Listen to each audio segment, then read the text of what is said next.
Un saludo cordial a todos. En esta oportunidad estaremos hablando de la clasificación de las fracturas. Existen varias formas de clasificar las fracturas. En esta oportunidad cabe destacar el sistema que más se utiliza actualmente para clasificar las fracturas, que es el sistema de AO-Müller, creado aproximadamente en 1970.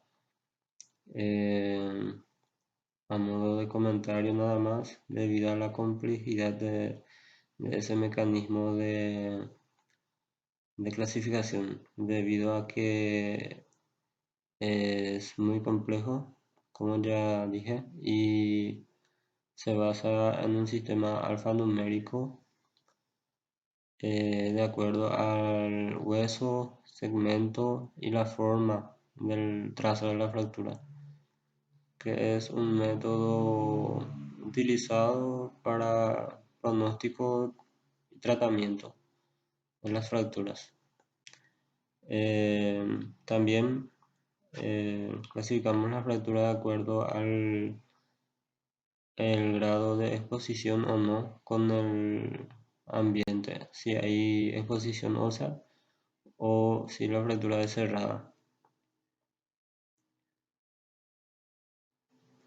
La fractura es una solución de continuidad a nivel de la cortical ósea. Eh, Esta puede ser abierta o cerrada, de acuerdo a si hay o no eh, contacto con el exterior de la fractura. En las fracturas abiertas hay una solución de continuidad a nivel de la piel y partes blandas como los músculos que rodean al hueso, que permite el contacto del exterior con el trazo de la fractura. Y la fractura cerrada, en cambio, cuando hay integridad de la piel y tejido muscular que le rodea al hueso, no hay contacto de este con el medio ambiente, con el exterior. La fractura cerrada, como los dije, se produce cuando no hay solución de continuidad a nivel de las partes blandas. Dicho en otros términos, no existe comunicación con el exterior con la fractura, debido a que no hay rotura a nivel de la piel y tejidos que rodean al esqueleto. O sea que no hay ninguna herida a nivel de la piel que comunique con el trazo de la fractura. Un método para clasificar el grado de la lesión producida por una fractura en las fracturas cerradas es la clasificación de Teixeira, que nos habla de cuatro grados que van del 0 al 3, teniendo en cuenta las partes blandas, el grado del daño a nivel de las partes blandas. El grado 0 sería cuando hay una mínima lesión o ninguna lesión a nivel de partes blandas. En el grado 1 hay abrasiones o contusiones superficiales. En el grado 2 ya hay una contusión muscular significativa y abrasiones profundas contaminadas. Hasta inclusive puede llegar a haber un síndrome compartimental debido a la contusión de las partes blandas. El síndrome compartimental es el aumento de la presión tisular dentro de un compartimiento cerrado. El tejido muscular generalmente está rodeado por una fascia fibrosa que no se extiende. Entonces, cuando hay aumento del volumen del músculo, ya que esa fascia que lo rodea no se extiende, hay aumento de la presión intracompartimental, y ese aumento de la presión intracompartimental impide una buena irrigación del músculo, del tejido muscular. hay necrosis generalmente, se produce necrosis debido a la disminución o ausencia del flujo sanguíneo a nivel de ese compartimento. A eso le llamamos un síndrome compartimental. Entonces, a partir del grado 2 puede haber la posibilidad de que se produzca un síndrome compartimental debido a una contusión muscular más significativa. En el grado 3 hay una contusión extensa con despegamiento cutáneo y destrucción de la musculatura. Además de la destrucción de la musculatura, puede haber lesión vascular y ya se establece un síndrome compartimental. Entonces, la diferencia entre el grado 2 y el grado 3. En el grado 2 puede haber un síndrome compartimental. En el grado 3 ya se establece un síndrome compartimental y hay lesión vascular.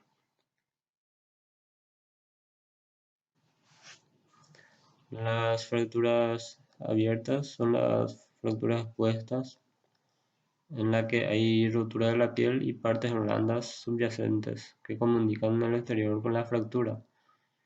Generalmente se produce por una fuerza violenta, una agresión, una lesión violenta, produce una fractura expuesta.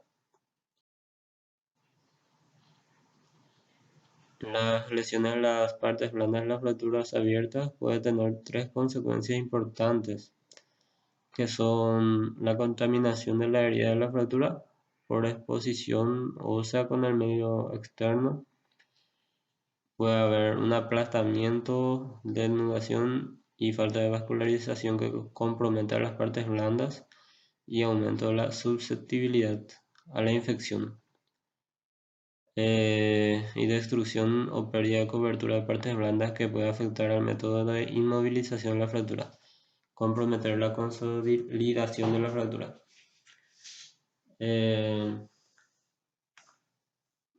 Por una disminución del flujo sanguíneo, por una lesión vascular en una fractura expuesta, puede llegar a haber una contaminación de la herida debido a la necrosis de los tejidos que rodean al hueso.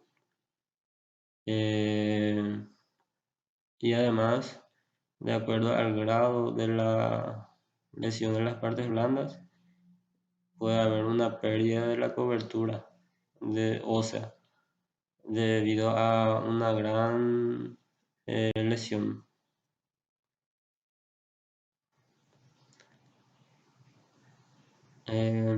La clasificación de la fractura expuesta se basa en la clasificación de Gustilo y Anderson, que clasifican también de acuerdo al tamaño de la herida y al tipo del trazo de la fractura y el grado de contaminación. El tipo 1 es una herida limpia, menor a 1 centímetro, menor o igual a 1 centímetro, que tiene una mínima contusión muscular.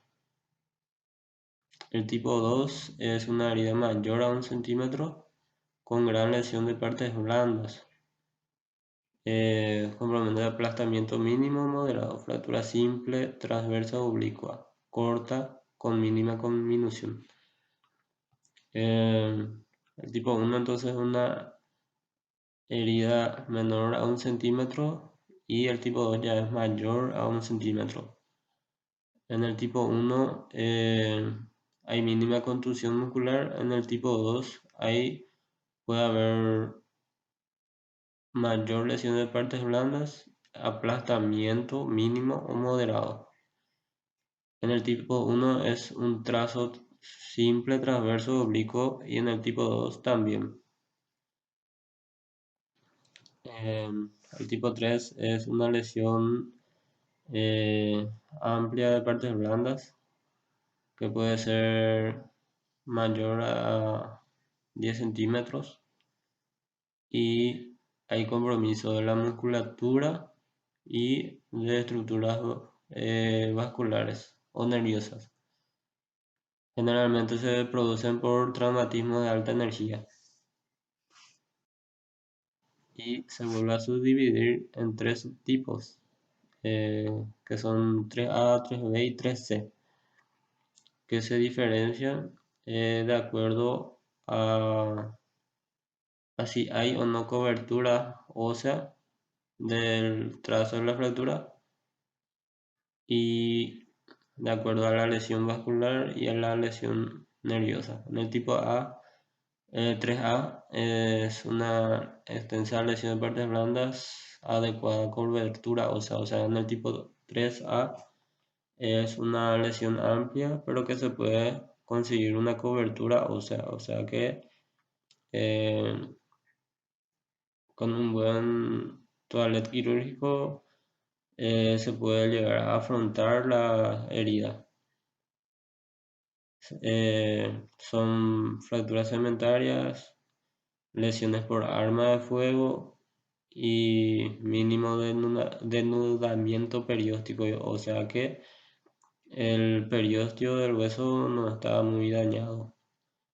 Cabe destacar que las lesiones provocadas por proyectil de arma de fuego que tiene contacto con hueso eh, se considera una clasificación de estilo 3A. En el 3B hay una extensa lesión de partes blandas con denudamiento perióstico y exposición ósea que necesita un colgajo de partes blandas para su cierre, generalmente asociada a contaminación masiva. También puede haber una lesión vascular en el tipo 3B. En el tipo 3B entonces la herida es mayor y compromete la cobertura ósea. Se necesita realizar un colgajo o un injerto de partes blandas para poder cubrir el trazo de la fractura, para no dejar expuesta el hueso. Y también puede haber lesión vascular. En la tipo 13 hay una lesión vascular que necesita reparación quirúrgica, o sea, en el tipo 13 puede haber, además de lesión vascular, una lesión nerviosa que necesita reparación quirúrgica. Eso lo diferencia del tipo 3B. Acá nuevamente, para repasar la clasificación de Steele y Anderson, el tipo 1 es una herida menor a 1 centímetro, contaminación y destrucción mínima. Tipo 2 puede ser una herida de 1 a 10 centímetros, contaminación y destrucción moderada. Y tipo 3, la herida es mayor a 10 centímetros. Contaminación y destrucción grande, tipo 3A. Hay buena cobertura de hueso. En el tipo 3B se necesita un procedimiento de reconstrucción para poder cubrir el hueso expuesto. Y en el tipo 3C hay lesión de una arteria principal del miembro. Además, puede haber una lesión nerviosa, como ya les dije.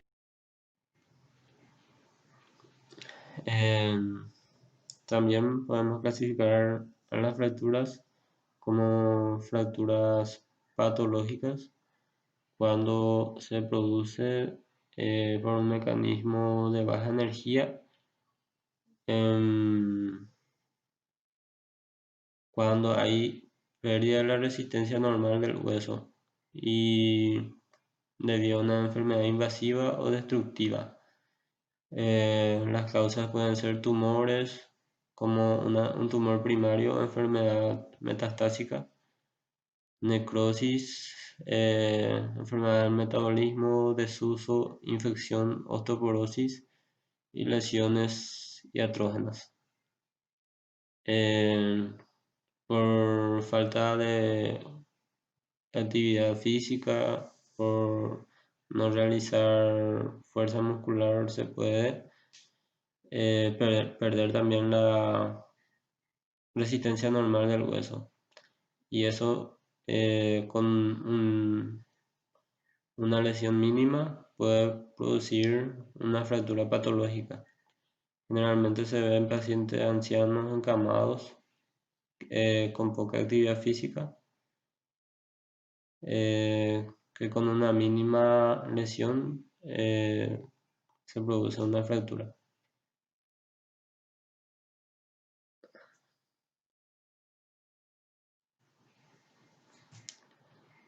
Debe sospecharse de una fractura patológica cuando se presentan las siguientes situaciones: durante la realización de una actividad normal o por un traumatismo mínimo, dolor excesivo en el foco de la fractura previo a la lesión, paciente con una enfermedad maligna primaria o con una enfermedad metabólica previamente conocidas y antecedentes de fracturas múltiples.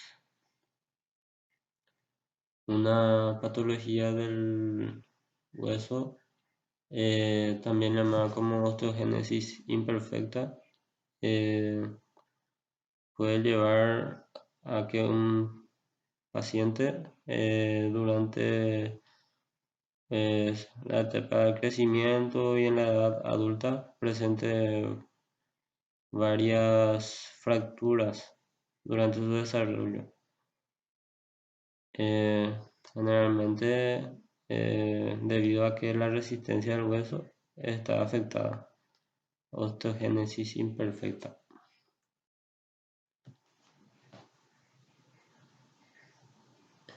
De acuerdo a la clasificación de Springfield, podemos clasificar las fracturas patológicas en sistémica y localizada.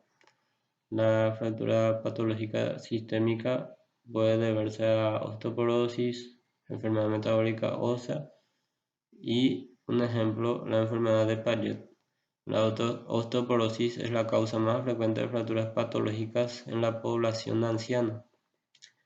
En la enfermedad metabólica ósea puede haber osteomalacia, hiperparatiroidismo y osteodistrofia renal, en la que hay alteración del metabolismo de los minerales óseos.